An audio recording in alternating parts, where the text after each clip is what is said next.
Next on the list, we have Gordon Smith from Acorn. Gordon, are you in person? Okay.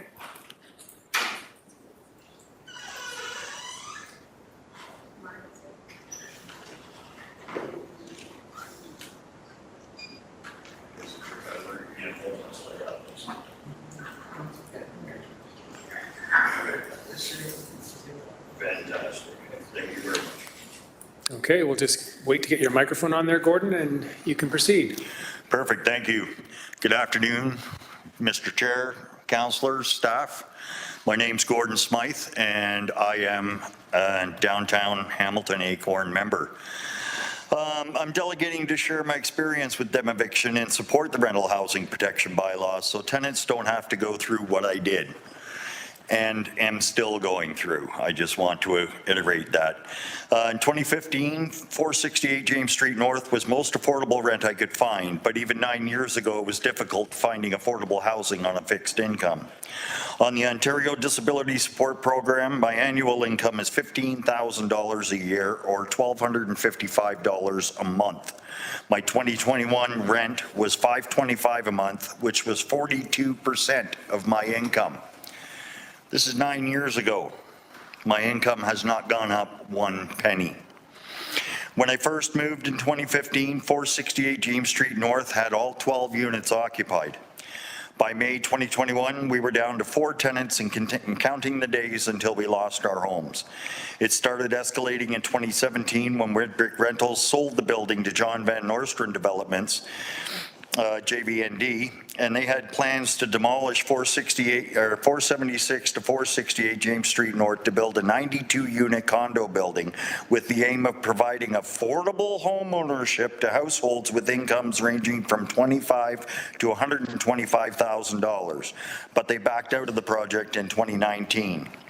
In early 2021, all remaining tenants were notified that the building had been purchased by a new owner, and on March 2nd, we received N13 eviction notices to vacate the property by June 30th of 2021. This gave me 3 months to start searching for another affordable unit. Keep in mind, at that time, rents were about $1,500 for a bachelor, $300 more than my monthly support. I applied to subsidize housing with the City of Hamilton with homelessness status.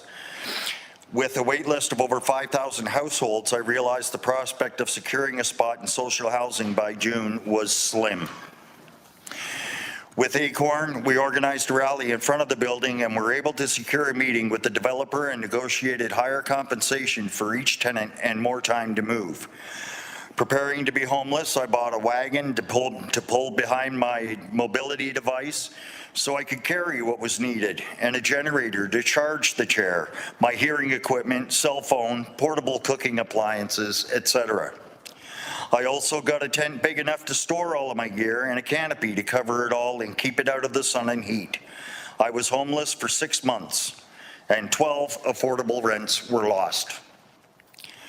I went by 468 James Street a couple of weeks ago and headed to Bayfront, and it is still a hole in the ground, but apparently condos are coming.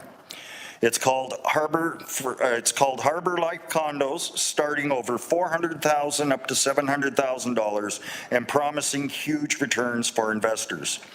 Hamilton urgently needs rental replacement and protections for tenants from eviction, or we will continue to see this happen and create more homelessness. We need tenant protections from eviction.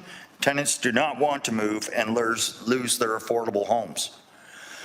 Now, as for me, the federal, provincial, and municipal governments have already decided my fate. I was given 3 choices when the housing support workers came to offer me an affordable place to live. The first one was $100 above what I get for monthly support. The second one was $100 less than what I get for monthly support. The third one was pretty much forced on me because they said you get 3 chances. If you refuse the third chance, we're no longer going to help you find housing. Now I'm in city housing. I pay market rent. My market rent is 50% of what I get for my monthly support.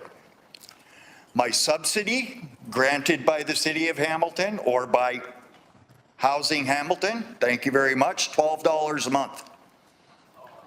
so I can now afford a bag of milk and 2 loaves of bread.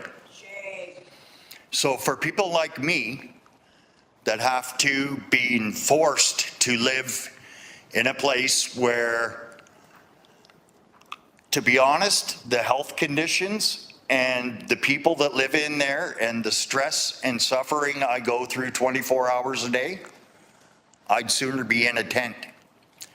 Rather than trying to solve homelessness, I strongly advise you embrace it. Because although this proposal is going to make a world of difference, for people like me, it doesn't do a thing.